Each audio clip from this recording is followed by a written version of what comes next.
everyone, this is Chandan. Today we are learn about a very interesting topic.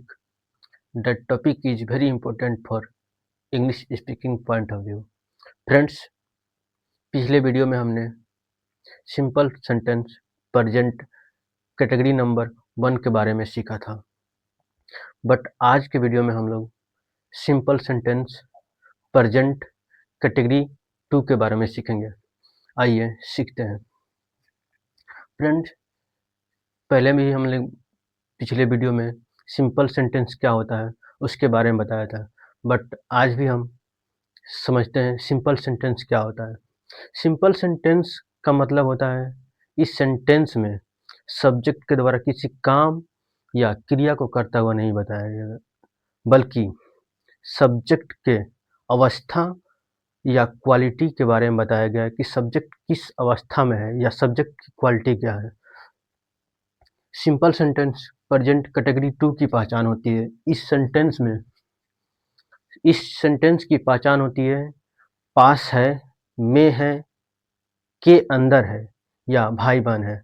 पास है का मतलब subject के पास है, में है का मतलब सब्जेक्ट में है यानी सब्जेक्ट के अंदर है। भाई बहन है का मतलब सब्जेक्ट के भाई बहन है। जैसे पास है, मेरे पास कार है, उसके पास 2 पेन है, उसके पास कार है। में है, जैसे इस किताब में 200 पन्ने हैं, इस गिलास में पानी है, इस घर में 2 दरवाजे हैं, etc। भाई बहन है, सब्जेक्ट के भाई बहन है। जैसे उसके 2 भाई हैं, उसके 2 चाचा हैं, उसके 2 फ्रेंड्स हैं, etc। ऑक्सिलरी वर्ब इस सेंटेंस में थर्ड पर्सन सिंगुलर सब्जेक्ट के साथ हम लोग हैज का यूज करते हैं। बाकी सभी सब्जेक्ट के साथ हम लोग हैव का यूज करते हैं। थर्ड पर्सन सिंगुलर सब्जेक्ट क्या होता है? जैसे he, she, it, this, that. Singular noun या सिंगुलर प्रोनाउन। प्लूरल प्रोनाउन क्या होता है? जैसे आई एक सिंगुलर नाउन है, इसके साथ भी हम लोग हैव का यूज करते हैं। बाकी we, you, they, these, those plural noun या प्लूरल प्रोनाउन के साथ हम लोग हैव का यूज करते हैं। इस सेंटेंस में नेगेटिव सेंटेंस में हम लोग थर्ड पर्सन सिंगुलर सब्जेक्ट के साथ डज नॉट हैव और बाकी सभी सब्जेक्ट के साथ हम लोग डू नॉट हैव का यूज करते हैं। Friends, third person singular subject के साथ डज नॉट हैव, बाकी सभी सब्जेक्ट के साथ डू नॉट हैव। आप सोचेंगे कि डज नॉट हैव, हैज के साथ तो नॉट का यूज करना चाहिए, बट ऐसा नहीं। डज हैज के साथ नॉट का यूज हम लोग टेंस के प्रेजेंट परफेक्ट टेंस में करते हैं, टेंस के सेंटेंस में करते हैं। बाकी बट सिंपल सेंटेंस में हम लोग थर्ड पर्सन सिंगुलर सब्जेक्ट के साथ डज नॉट हैव, बाकी सभी सब्जेक्ट के साथ हम लोग डू नॉट हैव का यूज करते हैं। कुछ केसेस में जब सब्जेक्ट के द्वारा किसी काउंटिंग की बात नहीं की गई हो, वहाँ पर हम लोग हैज का निगेटिव हैज नो और हैव का निगेटिव हैव नो का यूज कर लेते हैं। जैसे मेरे पास पेन है, सब्जेक्ट हूँ मैं, मेरे पास सब्जेक्ट हूँ मैं, मेरे पास पेन है। यहाँ पर सब्जेक्ट के पास कितना पेन है, काउंटिंग के बारे में बात नहीं की गई हो। बट जैसे उसके पास 2 पेन है, सब्जेक्ट है वो, उसके पास 2 सब पेन कितना है 2, काउंटिंग की बात की गई जैसे 2 यहाँ पर, इसलिए यहाँ पर हम लोग हैज नो का यूज नहीं कर सकते हैं, बल्कि हम लोग डज नॉट हैव का यूज करते हैं। आइए इसके रूल को समझते हैं। Affirmative sentence, negative interrogative, negative interrogative, special case. Friends, special case क्या होता है? जब सब्जेक्ट के द्वारा जब सेंटेंस में सब्जेक्ट के बारे में बात की गई हो, वहाँ पर हम लोग स्पेशल केस का यूज़ करते हैं। जैसे किसके पास पेन है? सब्जेक्ट है, सब्जेक्ट के बारे में ही पूछा गया कि किसके पास है। यहाँ पर किसके एक WH फैमिली मेंबर का यूज़ किया गया है, और किसके यह सब्जेक्ट के बारे में ही पूछा गया है, पूछ रहा है कि कौन है वो जिसके पास पेन है, इसीलिए यह सेंटेंस एक सिंपल एक स्पेशल केस कैटेगरी का सेंटेंस है। आइए कुछ एग्जाम्पल के माध्यम से समझते हैं। जैसे अफर्मेटिव सेंटेंस, मेरे पास पेन है। I have a pen. मेरे पास पेन नहीं है। I do not have a pen. उसके पास पेन है। He has a pen. उसके पास पेन नहीं है। He does not have pen. Interrogative sentence, क्या मेरे पास पेन है? Do I have a pen. क्या उसके पास पेन नहीं है? Does he not have pen. Negative interrogative sentence, क्या मेरे पास पेन नहीं है? Do I not have a pen. क्या उसके पास पेन नहीं है? Does he not have a pen. जैसे स्पेशल केस क्या होता है? जैसे किसके पास पेन है?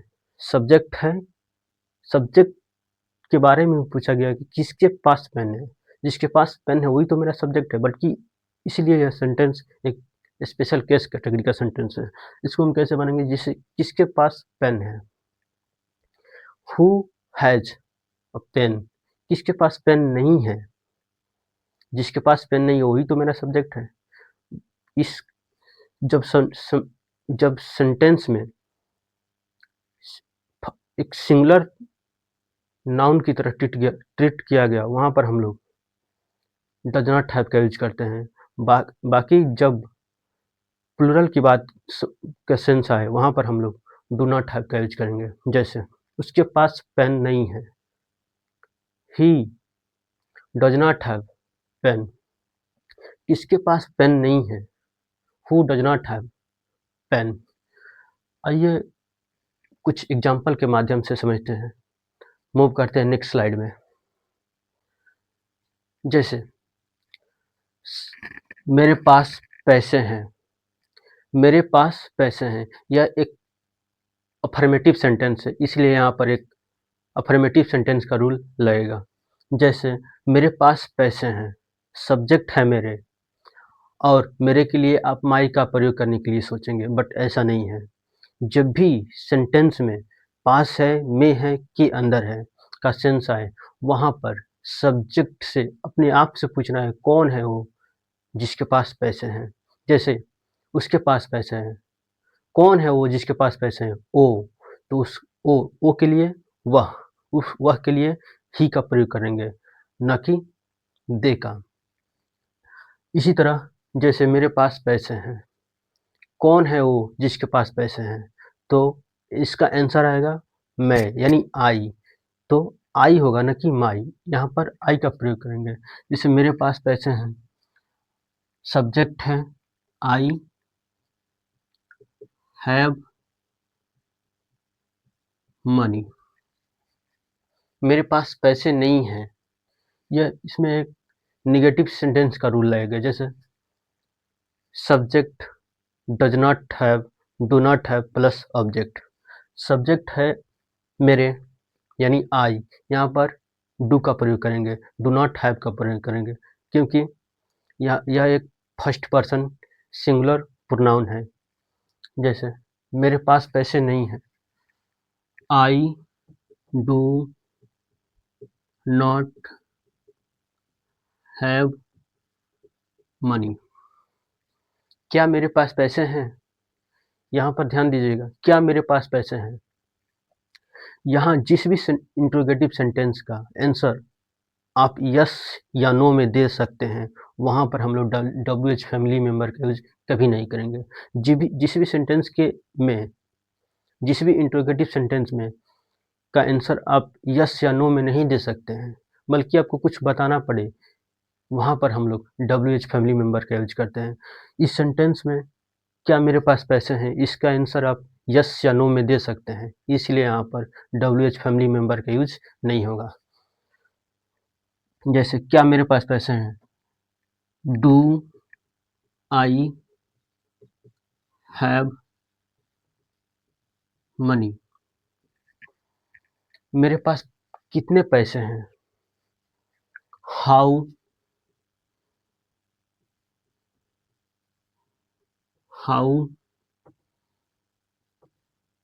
Much money do I have, do I have, किसके पास पैसे हैं, किसके पास पैसे हैं, इस सेंटेंस में सब्जेक्ट के बारे में ही पूछा गया है, किसके पास पैसे हैं, इसीलिए यह सेंटेंस एक स्पेशल रूल के हिसाब से बनेगा। जैसे किसके पास पैसे हैं, यहाँ पर WH फैमिली मेंबर किसके, जो कि सब्जेक्ट के बारे में ही पूछ रहा है, कौन है वो जिसके पास पैसे हैं, इसलिए यहाँ पर स्पेशल रूल के हिसाब से इस सेंटेंस को बनाएंगे। जैसे किसके पास पैसे हैं, हु हैज मनी, किसके पास पैसे नहीं हैं, who does not have money, उसके पास कुछ है, ही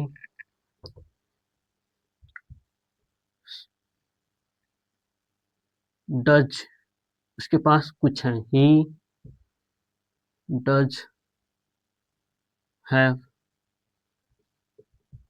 something,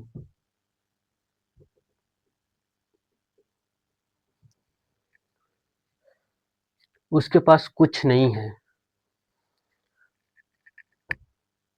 he does not have anything, क्या उसके पास कुछ है, does he have, does he have anything. Friends, next slide में मूव करते हैं, कुछ और एग्जांपल के माध्यम से समझते हैं इसको। इस गिलास में पानी है, मतलब इस गिलास के अंदर है, इस गिलास के अंदर है। जैसे इस गिलास में पानी है, यह अफर्मेटिव सेंटेंस है एक, दिस ग्लास हैज वाटर, इस ग्लास में पानी नहीं है, इस ग्लास में पानी नहीं है, निगेटिव सेंटेंस के रूल के हिसाब से बनेगा। जैसे this glass does not have water, क्या इस ग्लास में पानी है, क्या इस ग्लास में पानी है, डज दिस ग्लास हैव, ध्यान दीजिएगा, जब भी दो वर्ड का ऑक्सिलरी वर्ब हो तो पहला सब्जेक्ट के पहले और दूसरा वर्ड सब्जेक्ट के बाद में यूज करते हैं। जैसे does this glass have water, उसके दो भाई हैं, ही हैज टू ब्रदर्स, उसके दो भाई नहीं हैं, ही does not have two brothers, किसके हैं दो भाई, जिसके हैं वही तो मेरा सब्जेक्ट है। इस सेंटेंस में सब्जेक्ट के बारे में ही पूछा गया है कि किसके हैं 2 भाई, इसीलिए सेंटेंस एक स्पेशल रूल के हिसाब से बनेगा। जैसे हु हैज 2 ब्रदर्स। फ्रेंड्स, आज के लिए इतना ही। कल हम लोग सिंपल सेंटेंस प्रेजेंट की कैटेगरी 1 और 2 का कंप्लीट प्रैक्टिस करेंगे, और प्रैक्टिस में 30-40 सेंटेंस नहीं बल्कि 200 सेंटेंस लेकर हम लोग प्रैक्टिस करेंगे, ताकि हम लोग बेटर अंडरस्टैंडिंग हो इस टॉपिक में। फ्रेंड्स, आज के लिए इतना ही। आपने अपना कीमती समय दिया, उसके लिए धन्यवाद।